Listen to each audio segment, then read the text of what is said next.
Je me trouve actuellement au Centre des Arts d'Enghien-les-Bains, dans le cadre en fait d'un festival qui s'appelle le PIDS, le Festival des effets spéciaux. C'est la 10e édition cette année. En face de moi, j'ai une personne qui est très importante pour ce festival. Je veux parler de Yann Marché. Vous êtes le directeur artistique du festival. Yann, bonjour. En premier lieu, qui êtes-vous? Bonjour, je suis ravi effectivement de vous rencontrer sur la radio du cinéma. Moi je suis effectivement le directeur artistique délégué général du PIDS d'Enghien-les-Bains. C'est un événement qu'on a lancé en 2015 et l'idée de cet événement c'était d'en faire un lieu pour promouvoir les effets spéciaux français, les effets visuels et le savoir-faire français en matière d'effets spéciaux et d'effets visuels. Alors peut-être quelques mots sur ce que sont les effets spéciaux, c'est ce qui va permettre, c'est un peu la magie en fait au cinéma. Donc avant on faisait des effets plateau, ce qu'on appelait les practical effects. D'ailleurs on continue à en faire des effets spéciaux directement sur le plateau. Et est arrivé à la fin des années 80, début des années 90, les effets numériques. Et aujourd'hui, bien évidemment, le cinéma et beaucoup de films, pas seulement les grands films hollywoodiens, mais la plupart des films utilisent des effets visuels, qu'ils soient visibles ou invisibles. Donc c'est à la fois un art, bien entendu, mais c'est également une industrie qui est extrêmement créatrice d'emplois, et spécifiquement en France, puisque depuis quelques années, on a une véritable croissance du secteur et des studios qui travaillent de plus en plus sur des très très grosses productions internationales. Il ne faut pas oublier qu'on est tous les héritiers de Georges Méliès. C'est Georges Méliès qui a inventé les effets spéciaux. Et au départ, le cinéma français est extrêmement créatif, avait un univers fantastique très fort. On a un petit peu perdu ça au moment de la nouvelle vague avec des univers beaucoup plus naturalistes, réalistes. Et voilà, nous revenons à ça à la fois dans la production française. Cette année, il y a eu 2 belles productions qui illustrent mes propos, comme Le règne animal, qui a fait plus d'1 million d'entrées, où il y a eu beaucoup d'effets visuels. Plus récemment, Vermine, un film d'horreur également, qui a utilisé beaucoup d'effets visuels. Et pas seulement, c'était un mélange de techniques SFX et VFX. Et donc, vous pouvez nous expliquer la différence qu'il y a entre effets spéciaux et effets visuels numériques. Voilà, donc un mélange de choses qui vont se faire sur le plateau, des trucages plateau. Ça, on parle de VFX. De VFX et du SFX. Et le VFX, c'est Visual Effects, ça veut dire les effets visuels assistés par ordinateur numérique, donc, et qui vont pouvoir compléter. Donc l'idée, souvent, il y a beaucoup d'hybridation, c'est-à-dire de mélanger différentes techniques. Et au final, l'objectif, c'est que ça ne se voit pas, parce que si ça se voit, c'est que c'est mal fait. Et donc, il faut que le spectateur oublie les effets pour se concentrer sur l'histoire. Et les artistes des effets visuels sont toujours au service de l'histoire, de la vision du réalisateur. Et l'idée, c'est de pouvoir sublimer cette vision et de permettre au réalisateur de s'exprimer. Donc, c'est vraiment un dialogue artistique entre les équipes des effets visuels et le réalisateur. Voilà, donc c'est vraiment la manière dont ça se passe. Et c'est vrai que pour revenir à notre événement et au PIDS, on souhaitait justement… Si vous me le permettez, en fait, ce que vous êtes en train de dire là, c'est-à-dire que certains films dits grand public utilisent tout simplement peut-être des effets visuels, mais ils sont tellement réalistes que finalement on ne sait pas que ces services et ces talents sont utilisés pour servir la cause du film. Bien entendu, bien entendu. En réalité, on a plusieurs types d'effets visuels dans un film.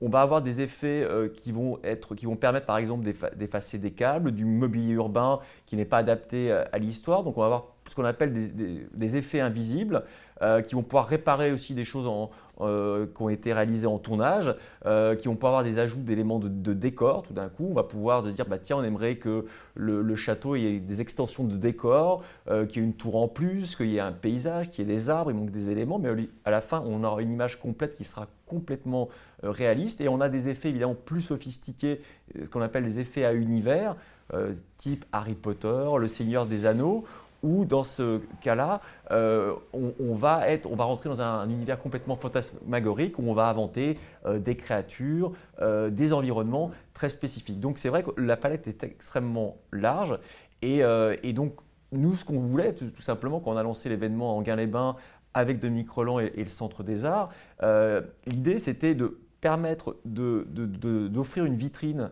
à ces talents-là qui sont un peu les artistes de l'ombre, souvent les artistes de l'ombre, et de montrer leur travail. Donc il y avait à la fois cette ambition de célébrer leur travail. On a lancé les Génies Awards qui permettent chaque année d'honorer ces talents, les talents français des effets visuels. lors d'une soirée prestigieuse qu'on fait au théâtre du Casino Barrière.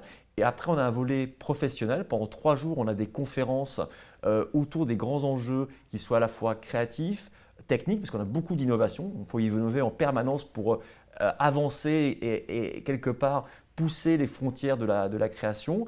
Et puis, on a voilà, des enjeux aussi de création. Voilà, donc, on essaye vraiment de faire cette synthèse entre industrie, parce que ça, c'est une industrie, entre création et innovation. Voilà, on parle beaucoup de l'IA, évidemment, c'est des outils que nos studios utilisent, ou en tout cas qui expérimentent. Donc on a ces rencontres pendant 3 jours professionnels, qui ne sont pas uniquement d'ailleurs pour l'industrie française, puisqu'on reçoit des gens du monde entier. Donc c'est vraiment un événement international avec tous les studios des effets visuels qui viennent du Canada, des États-Unis ou d'Angleterre. On a la chance, il est vrai, depuis quelques années, d'avoir de plus en plus de grosses productions internationales qui sont fabriquées en France. Donc ça, c'est une très bonne nouvelle. Donc ça n'a pas toujours été le cas. Donc ça, c'est vraiment, vraiment une des chances. Et évidemment, on se fait évidemment le devoir quelque part de montrer toutes ces belles réalisations fabriquées par nos boîtes françaises. Cette année, par exemple, les boîtes françaises ont travaillé sur le dernier opus de Indiana Jones, pour citer quelques exemples. The Walking Dead, Daryl Dixon. Les effets visuels ont été fabriqués en France. Des noms de sociétés et voilà, par exemple, la société The Yard, une société qui s'appelle Excuse My French, d'ailleurs, Excuse My French, parce que souvent on nous dit que les Français parlent très mal anglais, ce qui est parfois vrai, mais dans ces métiers-là, ils sont souvent bilingues parce que justement, dès l'étape de la formation, les cours sont suivis à la fois en français et en anglais. Ça me permet de dire qu'on a également de très très bonnes écoles d'effets visuels et d'animation, certainement les meilleures au monde. Il y en a une d'ailleurs qui est basée à Enghien-les-Bains qui s'appelle Artefix. Et donc, ils vont former les élèves en français et en anglais, parce que la plupart des termes techniques sont en anglais d'ailleurs. Et donc, ça permet de travailler ensuite et d'être à l'aise sur des productions internationales. C'est aussi pour ça qu'on a cette capacité à recevoir des productions internationales. Et donc, pour citer les sociétés qui fabriquent, quelques-unes, on a MPC qui est basée à Paris, on a la société Light, Rodeo FX qui s'est installée récemment. Voilà, Buff évidemment, Buff étant une des très belles sociétés pionnières, MacGuff qui travaille beaucoup sur l'IA et notamment ce qui a permis de faire des rajeunissements, des remplacements de visage. On peut citer quelques productions récentes comme Hôtel du Temps avec Thierry Ardisson où on a fait revivre des grandes personnalités qui étaient décédées et leur redonner vie. Donc ça a été fabriqué par la société MacGuff, on appelle ça du face replacement, c'est-à-dire de remplacer des visages. Donc c'est un mélange subtil entre des sosies, des ajouts numériques, et on fait travailler l'IA pour qu'on obtienne un réalisme dans les mouvements, dans les attitudes, et donc on fait travailler des machines, et donc ça permet, comme je disais, de repousser les limites de la création. Aux yeux du spectateur, finalement, on va avoir des séquences qui sont assez réalistes, mais qui auraient été totalement impossibles il y a encore quelques années avec les outils qui étaient proposés. Donc l'IA apporte, pour citer cet exemple, une facilité, en tout cas permet de le faire à grande échelle.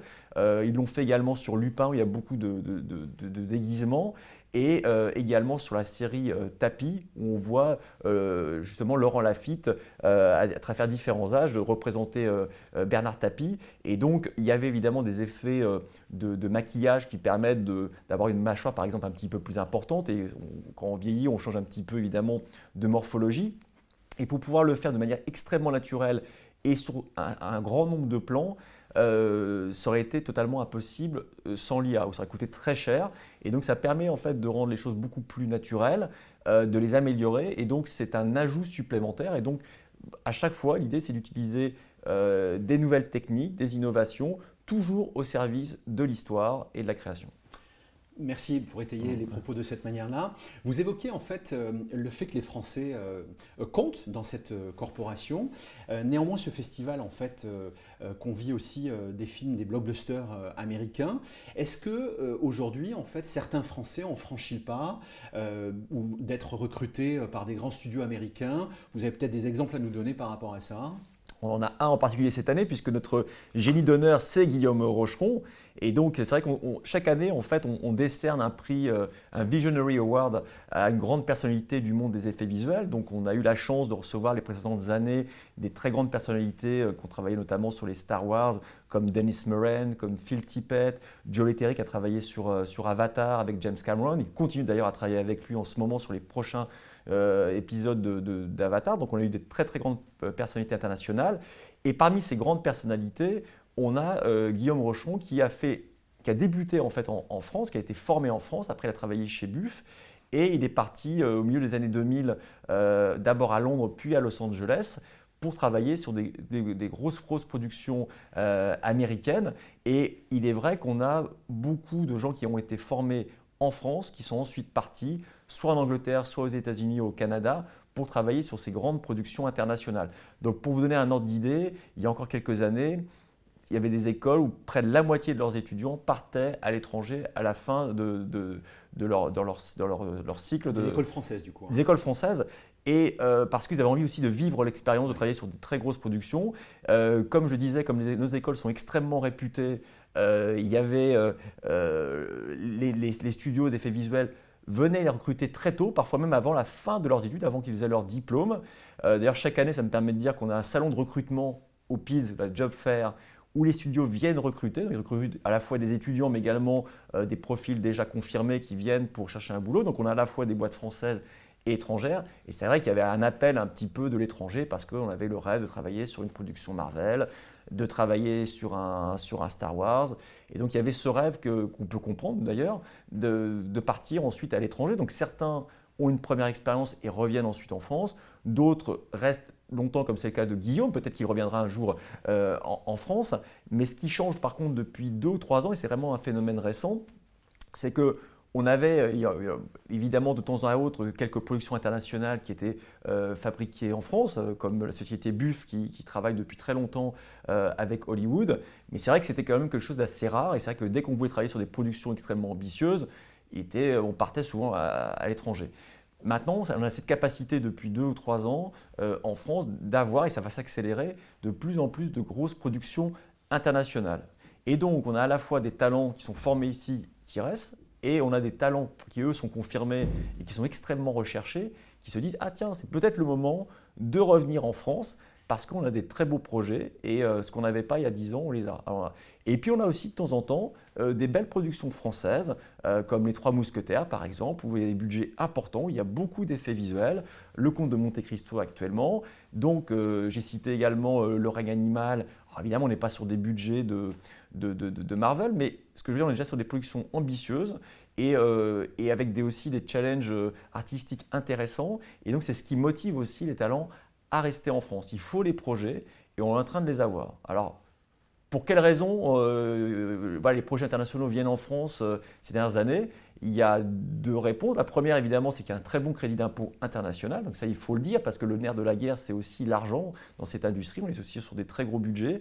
Et donc, il faut rendre grâce à l'État français d'avoir vraiment eu une vision de ce côté-là du secteur pour justement être compétitif. Et là, pour le coup, c'est un excellent crédit d'impôt. Ça permet de créer de l'emploi, ça crée de la valeur.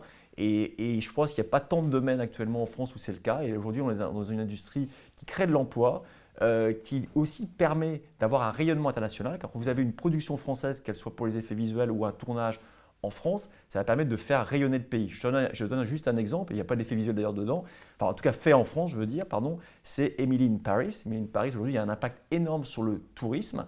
Et donc, ces crédits d'impôt permettent à la fois de créer de l'emploi et de l'activité en France pour les productions françaises, et également d'avoir un rayonnement au niveau touristique. Et donc, ça, c'est extrêmement important. Et donc aujourd'hui, on est compétitif, ce n'a pas toujours été le cas. Il y a encore quelques années, on n'était pas forcément compétitif au niveau coût avec le Canada ou avec l'Angleterre. Et désormais, on l'est. Et comme on a le savoir-faire et comme on a les talents, et que les boîtes se structurent également pour pouvoir accueillir ces productions, parce que là, on parle des fois de plusieurs centaines de personnes qui vont travailler sur un film, donc il faut être en capacité d'organiser tout ça, c'est quand même pas simple. Et puis d'être crédible aussi vis-à-vis des donneurs d'ordre à Hollywood, parce qu'on ne confie pas des très gros budgets comme ça sans garantie. Et donc là, c'est en train d'arriver. Et il y a aujourd'hui une bonne demi-douzaine de studios qui sont en capacité de travailler à plus ou moins grande échelle sur ces productions internationales. Voilà, donc la France est vraiment en train de devenir un hub de la production internationale. Et donc ça, on doit s'en réjouir parce que ça permet justement que les talents qui sont formés en France, ils peuvent travailler sur ces productions ici même. À demi-mot, vous êtes en train de nous dire que concrètement, des grosses productions de science-fiction ou de fantastique pourraient un jour émerger en France avec pratiquement une autonomie de talent locale en fait. En tout cas, c'est ce qu'on peut espérer dans les années à venir. Alors, les talents, on les a, il n'y a pas de doute. La capacité de fabriquer, industrielle, le savoir-faire, on l'a. Et on est passé du savoir-faire au faire savoir. C'est qu'on commence aussi à faire savoir à Hollywood qu'on sait fabriquer ces films-là. Donc ça, c'est important. Ça veut dire qu'on peut aussi faire des productions françaises très, très ambitieuses en France. Par contre, évidemment, il faut le budget pour ça. Donc ça, c'est plus côté production. C'est la capacité de financer des budgets à 50, 60, 70 millions d'euros. Alors, on a eu récemment Astérix et Obélix, c'était 65 millions d'euros de budget. Donc, c'est vraiment l'équivalent d'un blockbuster américain. Je crois que Les Trois Mousquetaires, les 2 films d'Artagnan et Milady, c'est à peu près le même budget. Certes, séparé en 2 films, mais on est déjà pareil sur une structuration d'un budget à l'américaine.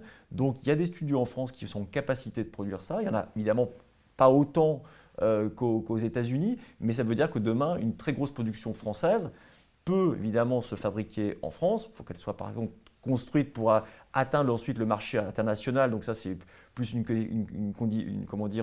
lié au marketing et à la distribution du film. Il y a un autre point qui est important et qui a permis aussi le développement de l'activité au niveau de la production française, c'est aussi les investissements des plateformes comme Netflix, comme Disney+, qui financent, qui permettent de financer à la fois des films et des séries françaises, des séries étrangères sur lesquelles ensuite nos studios travaillent. Donc on a aussi cet aspect-là qui a permis de développer l'activité. Voilà, parce que côté production de films, c'est vrai que ces dernières années, Hollywood a produit un petit peu moins de longs métrages pour le cinéma. C'est vrai que le Covid est un peu passé par là. C'est en train de repartir, mais c'est vrai qu'il y avait eu une baisse, mais il y a eu une montée en puissance côté plateforme. Je voudrais revenir 2 secondes sur l'intelligence artificielle. Visiblement, vous esquissez un joli sourire quand c'est un terme que je vous propose. D'un point de vue un peu plus grand public, en fait, c'est quelque chose qui freine un petit peu, en tout cas qui angoisse un peu les gens. Visiblement, dans cette filière professionnelle, en fait, c'est plutôt un outil supplémentaire ou des outils supplémentaires. Comment est-ce que on pourrait rassurer les gens par rapport au fait que cet outil-là, en fait, aujourd'hui, va contribuer finalement à l'amélioration des choses et non pas à la destruction des choses? Est-ce que vous avez un mot là-dessus? Je crois qu'en fait, si on regarde l'histoire de l'humanité, ça a toujours été comme ça. Et je vais vous donner un exemple. Il y a près de 30 ans, quand on a fait Le Roi Lion, c'était en 2D. Et c'était un peu la fin des films, justement, où il y en avait des animateurs qui travaillaient au crayon. Et tout d'un coup, on leur a dit, maintenant, ça va être par ordinateur. Donc, les gens se sont dit, avec l'ordinateur, déjà, mon métier va disparaître. Et 2, on aura besoin de beaucoup moins de personnes pour travailler sur les films, parce qu'avec l'ordinateur, ça va accélérer ça. 200 personnes ont travaillé sur Le Roi Lion. 20 ans plus tard, La Reine des Neiges, il y a 400 personnes. Pourtant, c'est un film qui est fait entièrement sur ordinateur. Alors, ce qui s'est passé, évidemment, c'est que certains métiers ont disparu, d'autres ont évolué. Plutôt que disparaître, je dirais plutôt des métiers qui évoluent. Alors, ce qui peut arriver, c'est que les gens qui ne veulent pas évoluer, qui ne peuvent pas évoluer, effectivement, il y a un risque pour ces personnes-là. Ouais.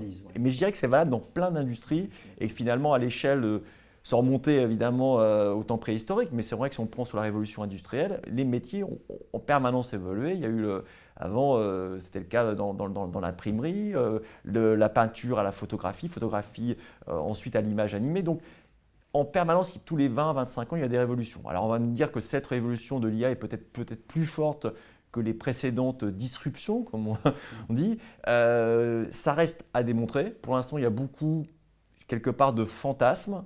Je pense que c'est important de démystifier un petit peu les choses, de montrer que l'IA, c'est pas on appuie sur un bouton, ils font des choses incroyables et l'homme, elle travaille toute seule. Non, c'est activé par l'homme, c'est entraîné par l'homme.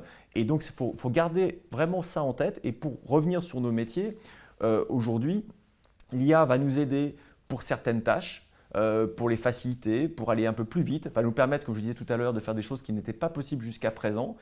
Et il ne faut jamais oublier une chose, c'est que quand vous travaillez sur une production de film, je pense notamment à l'IA générative, ce qui permet de créer des contenus. Tout d'un coup, vous donnez un message à une intelligence artificielle qui va vous faire un film à la façon Disney ou une image à la façon Disney, donc qui va apporter de la création. Les images que vous produisez sur un film, ces images-là ne vous appartiennent pas. Donc dès lors que vous les mettez sur un serveur, sur un cloud et qu'elle va être utilisée, cette image, vous la donnez quelque part à tout le monde. Et ça, c'est totalement interdit. Donc aujourd'hui, quand vous travaillez sur une production, que ce soit pour Disney ou même une production française, vous n'allez pas partager vos images. Donc soit vous êtes en capacité en interne de faire travailler vos modèles, mais vous n'allez pas pouvoir le faire à grande échelle. Donc il y a déjà cet élément-là. Et puis par ailleurs, quand vous avez une vision extrêmement précise, l'IA va vous donner une idée, elle va faire travailler les algorithmes, elle va vous faire des propositions. Donc, pour développer des choses en amont, pour réfléchir à des concepts, à des idées, c'est extrêmement intéressant. Pour accélérer certains processus de fabrication, c'est extrêmement intéressant, mais ça ne permet pas de tout faire, bien loin de là. Donc quand j'entends parfois certains dire que ça va enlever 90% d'emplois, je pense qu'on n'est pas du tout dans la réalité. En tout cas, aujourd'hui, il n'y a rien qui le prouve. Voilà. Donc je pense qu'il faut avoir une vision certes prudente pour certains aspects, mais honnêtement, l'histoire de l'innovation et des évolutions, c'est de tout temps. Donc l'IA en est une et il y aura peut-être des pertes en termes d'emploi, mais on va gagner d'autres choses. On va avoir besoin de nouveaux types de talents et je pense que voilà, on va encore vouloir créer de très belles images. On va progresser. À chaque fois, on passe de nouvelles étapes de création et si l'IA peut nous aider, bien, tant mieux. Merci beaucoup. Pour finir, en fait, la radio du cinéma, nous diffusons de la musique, des répliques les plus connues du cinéma, en fait, et je vais me permettre de vous demander si vous avez une musique préférée dans votre répertoire d'un film qui fait référence, peut-être ou pas d'ailleurs, à la spécialité des effets spéciaux, un film fantastique ou pas. Si vous avez un film qui vous vient comme ça spontanément, une musique que vous aimez particulièrement ou que vous écoutez en boucle, on est preneur de ce genre d'informations. Donc, si vous avez comme ça un son à nous délivrer… Alors j'écoute de la musique de film, j'adore ça et j'adore des compositeurs notamment comme français, je pense alors c'est un peu plus ancien, mais comme François de Roubaix, Michel Magne. Alors pour revenir évidemment au thème du jour sur les effets spéciaux, c'est vrai qu'on pense tout de suite à Star Wars et à John Williams. C'est vrai que John Williams c'est un peu voilà, je dirais le maître étalon en la matière, même s'il a un répertoire extrêmement riche et varié. Mais voilà, je pense que c'est la musique de Star Wars, Dark Vador, c'est forcément la première référence qui me vient en tête. Dans le même ordre d'idée, je vais vous demander aussi un film préféré. En fait, si vous avez un film vraiment culte, incontournable à vos yeux, en fait, on est preneur aussi. Ah, c'est pas évident en fait, parce que déjà je change souvent par rapport à ça, parce qu'il y a plein, j'adore, voilà, je suis un grand cinéphile. Si vous deviez partir sur une île déserte avec un film, un film, un seul. Là, c'est horrible. Alors, je dirais, pour rigoler, parce que c'est pas un film avec beaucoup d'effets visuels, encore qu'il y en a quand même quelques-uns, c'est un film récent qui s'appelle Soudain seul, parce que c'est un couple qui se retrouve seul et perdu sur une île déserte. Donc, je me dis, ça serait rigolo de se retrouver sur une île déserte avec le film Soudain seul. Alors, c'est peut-être un petit peu angoissant. C'est un film de Thomas Bidegain avec Gilles Lelouch et Mélanie Thierry. Et c'est un film justement extrêmement réaliste, mais où il y a eu beaucoup d'effets visuels. Voilà, donc c'est le bon exemple de ce que je disais par rapport au début. Allô ? Allô, est-ce que quelqu'un m'entend ? Et dernière chose, s'il y a une réplique de film que vous aimez par-dessus tout, on est preneur aussi. S'il y en a une qui vous vient comme ça spontanément, voilà. Spontanément, d'accord. Ça va être difficile. Enfin, peut-être, alors c'est vrai que souvent on peut citer du Audiard, voilà, c'est vrai que les cons ça ose tout, c'est même à ça qu'on les reconnaît, voilà, je pense à ça comme ça spontanément, mais c'est vrai que je pense plutôt à des répliques d'Audiard et des répliques de comédie. Moi, des répliques liées aux films fantastiques ou d'effets visuels où on retient plutôt les images et les univers. Vous avez beau dire, il n'y a pas seulement que de la pomme, il y a autre chose. Ça serait pas des fois de la betterave? Voilà. Bon, très bien. Un petit rappel, donc j'ai eu le plaisir d'interroger Yann Marché, qui est le directeur artistique du festival PIDS, le festival des effets spéciaux, qui est donc à Enghien-les-Bains chaque année. Hein. Donc on vous dit à l'année prochaine et merci infiniment. Merci beaucoup.